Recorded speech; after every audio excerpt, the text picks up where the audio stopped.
Le président, c'est à se demander s'ils ont lu le même rapport que nous. Aujourd'hui, le Conseil des académies canadiennes a publié son rapport tant attendu sur la fracturation hydraulique. Les conclusions de l'étude devraient faire réfléchir le gouvernement conservateur.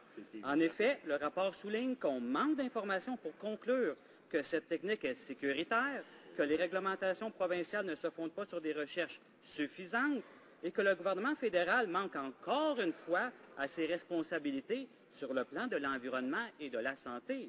Donc, quelles actions concrètes la ministre entreprendra-t-elle pour répondre aux préoccupations de ce rapport? Exact. Madame le secrétaire parlementaire.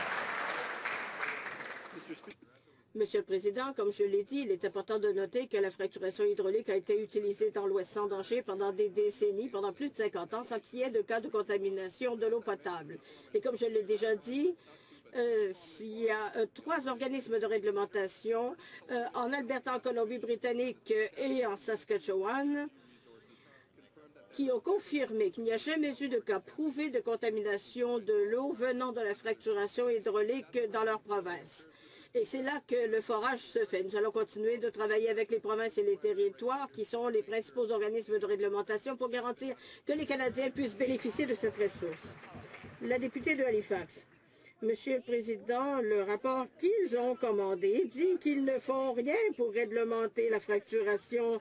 Le secrétaire parlementaire sait très bien que pendant 3 ans, on attend que des mesures soient prises et on n'a rien fait pour mieux réglementer la fracturation. Tout ce qu'ils ont fait, c'est lancer la balle à d'autres. Mais le rapport est clair. On y dit qu'il n'y a pas de plan national, il n'y a pas de coordination ni de facilitation fédérale des efforts provinciaux. Le ministre et le secrétaire parlementaire vont-ils cesser les faux fuyants et agir immédiatement pour garantir la sécurité des Canadiens?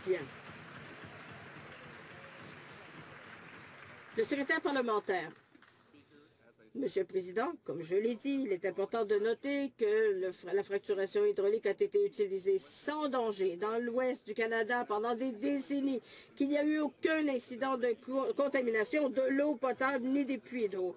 Comme je l'ai dit, c'est aux provinces et territoires de régir cette activité. Les 3 organismes de réglementation de l'Alberta, de la Colombie-Britannique et de la Saskatchewan ont confirmé qu'il n'y avait jamais eu de cas prouvés de contamination de puits à cause de la fracturation dans leur province et nous allons continuer de travailler avec ces organismes pour garantir que nous utilisions cette ressource de façon sans danger.